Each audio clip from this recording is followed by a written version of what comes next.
ഈ ഈ കേസിലെ പ്രധാന പ്രതി ഇപ്പോൾ സിദ്ദിഖിന്റെ മുൻകൂർ ജാമ്യാപേക്ഷ നിരാകരിച്ചുകൊണ്ട് കോടതി എഴുതിയ ഉത്തരവിൽ വളരെ പ്രസക്തമായ ചില കാര്യങ്ങൾ പറയുന്നുണ്ട്. കാരണം ഇത്തരം കേസുകളിൽ പ്രതികൾ സ്വീകരിക്കുന്ന ചില പൊതു സമീപനങ്ങളെ എങ്ങനെയാണ് അതിനെ എതിർത്ത് തോൽപ്പിക്കേണ്ടത്, അതിനെ ഇല്ലാതാക്കേണ്ടത് എന്നാണ് കോടതി സൂചിപ്പിക്കുന്നത്. പരാതിക്കാരിയെ വ്യക്തിഹത്യ നടത്തിയെന്ന് കോടതി നിരീക്ഷിക്കുന്നുണ്ട്.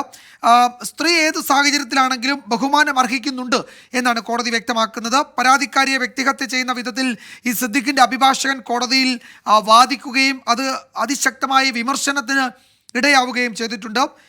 14 പേർക്കെതിരെ ഈ പരാതിക്കാരി ആരോപണം ഉന്നയിച്ചു എന്നതുകൊണ്ട് പരാതിക്കാരിയുടെ വിശ്വാസ്യത ഇല്ലാതാക്കുക എന്നതായിരുന്നു അത്തരം ചില വാദഭൂവങ്ങൾ ഈ പ്രതിഭാഗം ഉയർത്തി എന്നതുകൊണ്ട് ഉദ്ദേശിക്കുന്നത്. ഇത് അനാവശ്യമായ പരാമർശമാണെന്ന് കോടതി ചൂണ്ടിക്കാട്ടുന്നുണ്ട്.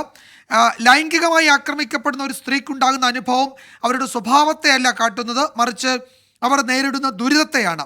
ഒരു സ്ത്രീയെ മോശക്കാരിയായി ചിത്രീകരിക്കാൻ ശ്രമിക്കുന്നത് അവരെ നിശബ്ദയാക്കാൻ വേണ്ടി ആയിരിക്കുമെന്ന് കോടതി പറയുന്നു.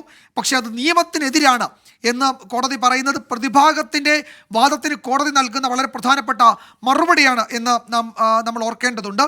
പരാതിക്കാരിയുടെ സ്വഭാവമല്ല, ആ പരാതിയുടെ ഉള്ളടക്കം ഉയർത്തുന്ന ഗൗരവ സ്വഭാവം അതിനെയാണ് കോടതി അഡ്രസ്സ് ചെയ്യുന്നത്, അതിനെയാണ് ഒരു ജുഡീഷ്യൽ സ്ക്രൂട്ടണിക്ക് വിധേയമാക്കേണ്ടത് എന്ന് കോടതി പറയുന്നു. അതുകൊണ്ട് ഈ സിദ്ദിഖ് പരാതിയിൽ പറയുന്ന കുറ്റം ചെയ്തതിന് പ്രഥമ ദൃഷ്ട്യാ തെളിവുണ്ട്. അത് കോടതി പ്രഥമ ദൃഷ്ട്യാ അത്തരമൊരു കുറ്റം സംഭവിച്ചു എന്ന് പറയുന്നുണ്ട്.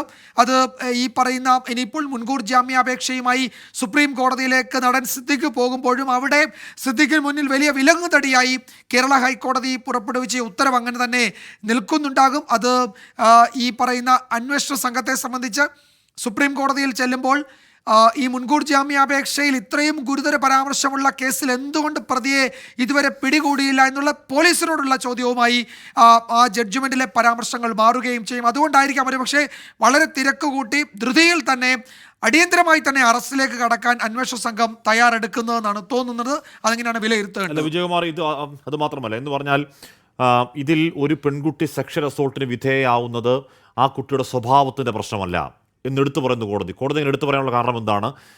ഇതിനുശേഷം ഈ ഹേമ കമ്മിറ്റി റിപ്പോർട്ടിന് ശേഷം അതിൻ്റെ മൊഴി അല്ലെങ്കിൽ വെളിപ്പെടുത്തലിന് ശേഷം ഈ പരാതിക്കാർക്കെതിരെ അല്ലെങ്കിൽ ഈ ഇരകൾക്കെതിരെ അതിജീവിതർക്കെതിരെ സോഷ്യൽ മീഡിയയിലടക്കം നമ്മൾ കേൾക്കുന്ന ചില കമൻറ്റുകൾ അങ്ങേയറ്റത്തെ വൃത്തികെട്ട, അങ്ങേയറ്റത്തെ സ്വഭാവഹത്യ, വ്യക്തിഹത്യ, തേജോവധം എന്നൊക്കെ പറയാവുന്ന തരത്തിലുള്ള ഒരുപാട് കമൻറ്റുകൾ കൊണ്ട് നിറയുന്ന വല്ലാത്ത കാലം കൂടിയാണ്. അതിൻ്റെ കൂടി പശ്ചാത്തലത്തിലാവണം എന്ന് ഞാൻ വിശ്വസിക്കുന്നു. കോടതി പറയുന്നു ഒരു പെൺകുട്ടി സെക്ഷൽ അസോൾട്ടിന് വിധേയയായാൽ അതേതെങ്കിലും തരത്തിൽ ആ പെൺകുട്ടിയുടെ സ്വഭാവത്തിൻ്റെ പ്രശ്നമല്ല, അത് ആ പെൺകുട്ടി നേരിട്ട ദുരിതത്തിൻ്റെ അടയാളമാണ്, ഇൻഡിക്കേഷനാണ് എന്നുകൂടി കോടതി പറയുന്നുണ്ട്. അതുമാത്രമല്ല ഇത്തരത്തിൽ നിങ്ങൾ പ്രധാനമായും ഉറപ്പായും ഭീകരവാദങ്ങൾ കോടതിയിൽ ഉന്നയിച്ചു സിദ്ദിഖിൻ്റെ അഭിഭാഷകൻ ബി രാമൻപിള്ളയും കൂട്ടരും എന്ന് കൃത്യമായി തന്നെ പറയേണ്ടി വരും.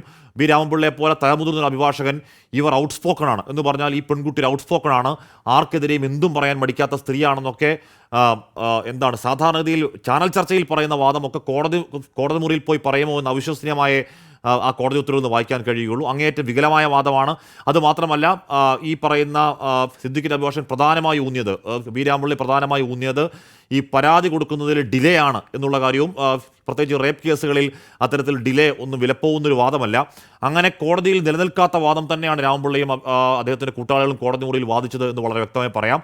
അതിനോടൊപ്പം തന്നെ ഈ പെൺകുട്ടിയെ വ്യക്തിപരമായി വ്യക്തിഹത്യ ചെയ്യുക, തേജോവധം ചെയ്യുക, ഈ പെൺകുട്ടിയെ വിശ്വസിക്കാൻ കൊള്ളാത്തവളാക്കി ചിത്രീകരിക്കുക, ഈ പെൺകുട്ടി ആർക്കെതിരെയും എന്തും എപ്പോഴും പറയുന്ന തരക്കാരിയാണ് എന്ന് ചിത്രീകരിക്കാൻ ശ്രമിക്കുക എന്ന് പറഞ്ഞാൽ അത്തരമുള്ള വാക്കുകൾ തന്നെ ഉപയോഗിച്ചുകൊണ്ട് കോടതി മുറിയിൽ ഒരു വാദമായി ഉന്നയിക്കുക. അതിനാണ് കോടതി അതിശക്തമായ രീതിയിൽ മുഖമടച്ച പ്രഹരം എന്ന നിലയ്ക്ക് തന്നെ ഇത്തരത്തിൽ അൺവാറന്റഡ് സബ്മിഷൻ ഉന്നയിക്കരുത് എന്ന് തന്നെ കോടതി പറയുകയാണ്. ഇത്തരത്തിലുള്ള ഔട്ട്സ്പോക്കൺ ആണ് അല്ലെങ്കിൽ വോസിഫറസ് ആണ് തുടങ്ങിയ വാക്കുകളൊന്നും ഈ കോടതി മുറിൽ ഉപയോഗിക്കേണ്ട കാര്യമൊന്നുമില്ല ഈ പെൺകുട്ടിയുടെ കാര്യത്തിൽ.